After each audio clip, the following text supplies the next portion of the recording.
Frequency is proudly brought to you by Eloise Music and Australian Concert Productions.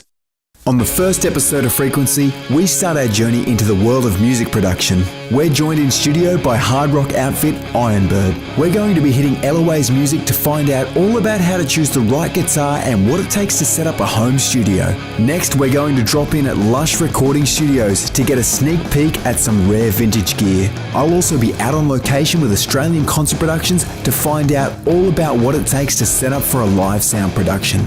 And to top it off, we're going to check out a few tracks from Ironbird's live set. So join us as we begin our journey into the art and science of music production on Frequency.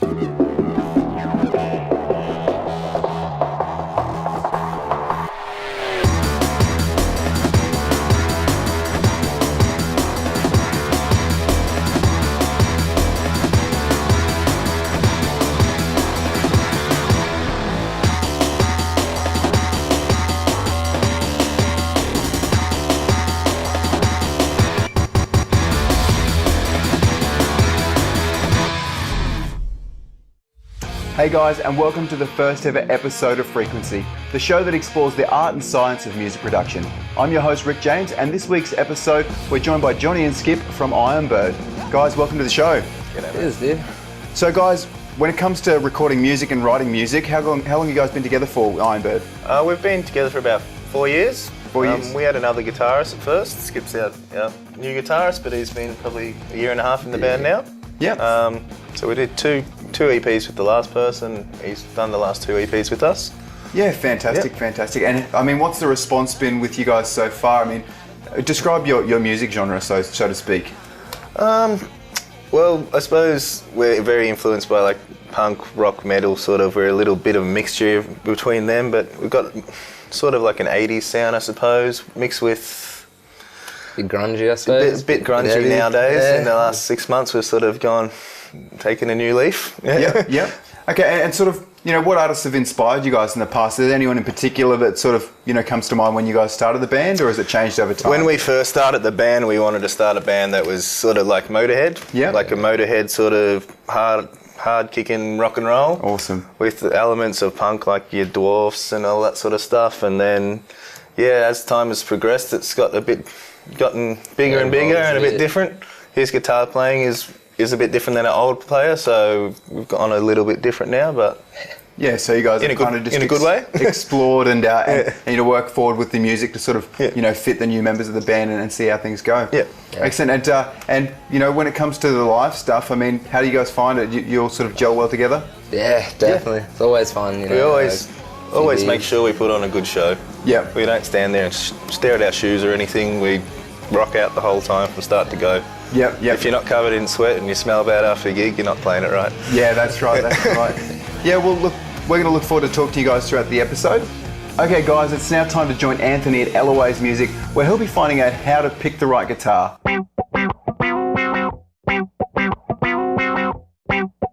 Alright, so we're here with Nathan at Eloise Music, and he's going to take us through what we need to know when choosing a guitar. How you doing, Nathan? Good, mate. How are you? Not bad.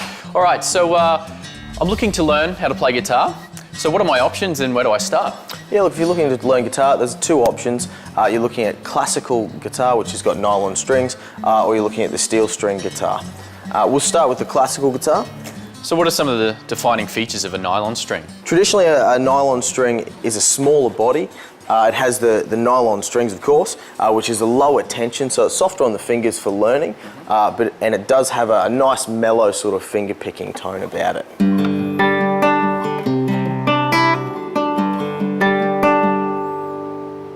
Right, so what are some of the defining features of a steel string?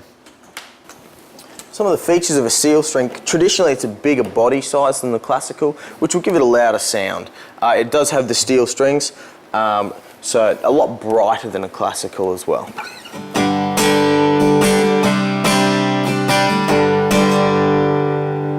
So what features are going to influence my decision when I'm buying a steel string? Yeah, there's a few features to look at when you're buying a steel string. The first one is the body size. This is a grand auditorium, so a smaller body, a little bit similar to the classical, but it's a bit shallower. So great for like that sort of sparkly strumming tone.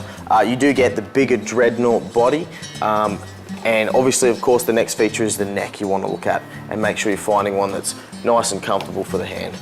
So what's the best way to choose which guitar will be most comfortable for me? Yeah, I mean, obviously, there's only one way to find which guitar is going to be most comfortable for you, and that's physically playing them. You want to look at your string height, the action of the guitar, and obviously, as I mentioned before, the feel of the neck, and make sure that you can sit on a couch with it, play it, it's comfortable, chuck a strap on it, and jam with your mates. That's great. All right, so that's the acoustic guitars, which leaves one more, obviously, so let's go to the electrics. All right, so we're here at the electric guitar wall. Now there seems to be a lot of different shapes and sizes and coloured guitars here, but if I'm just looking to start out on electric guitar, what do I need to know? Yeah, look, same as the acoustic guitars, the first thing you'd want to look at is you want to look at the playability, feel of the neck, and obviously the style of the instrument. As you can see, there's plenty of different styles up here on the wall. This one is a Stratocaster, great for that bluesy style. But how about I run you through few of the different styles and demonstrate what they can do. Sounds good, sounds good. So this is a Stratocaster. It's great for the blues style of guitar.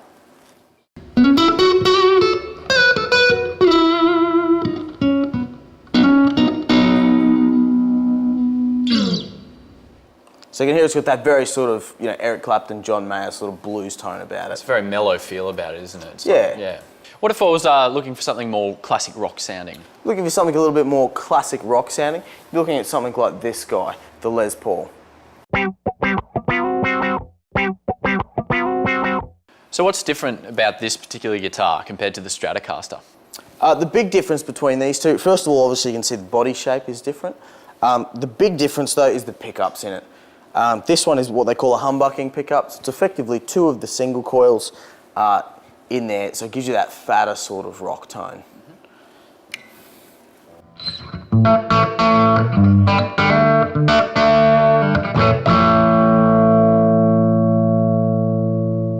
Sounds good. It's definitely a lot thicker than the Stratocaster, isn't it? Yeah, a lot more bite for that rock feel.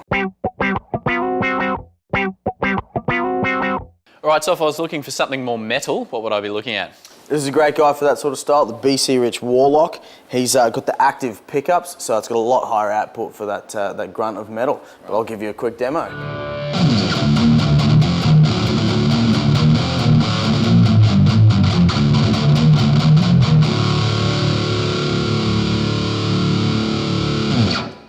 All right, so that's it for guitars today. Nathan, thank you very much for your help. Thanks, mate. And if you need any more information, come on down to the store here at LOA's and ask the friendly staff. Welcome back, guys. Well, it looks like Anthony's picked us up some pretty mean looking axes there. What do you guys look for when it comes to picking a guitar?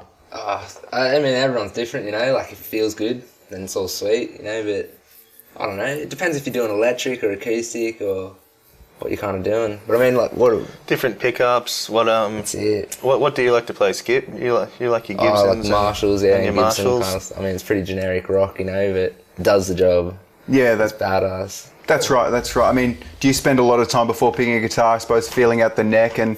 Yeah, a little bit. I don't know. Like, I haven't bought a guitar for a year or something now, but I mean, when I was looking at them, it was just kind of like you just played, and if it was good, it was good. Like, feel you didn't it think straight too away, much. I suppose. Yeah, that's it. You don't think too much about it. But You kind of find a guitar via feel rather than sort of, research and development for months and months. yeah, which is probably not the smartest way to do it, but I don't know. But you can play guitar good enough to realise Yeah. that. And what sort of guitar are you playing at the moment? I've just got like an Epiphone Les Paul. Yeah. Just through a Marshall, what was it, JMC 2000 or something, and but I get Seymour Duncan pickups put in them. Oh, so it just gives a bit of a crunchier Extra sound. balls. Yeah. Yep. And yourself? I play an Epiphone Thunderbird bass. Yeah. Yeah, and yes, I kind of what's got a Bartolini pickup in it. Yeah. Yeah. Cool. For sort of like a more media-based tone. But Definitely. unfortunately, I ran over my guitar. Oh, right. You ran over your guitar. Yes, Right. So you're in the market for a new one.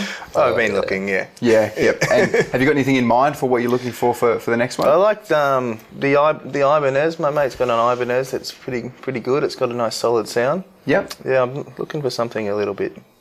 I don't know. It's got to have a dirty, nice rocking sound too. Yeah. Very nice. Yeah. Something to fit what Dirty you and guys nice, are doing musically. Yeah. Yeah. Definitely. Yep. So you guys sort of just play by feel and find a guitar via feel rather than obsessing with it too much. Yeah.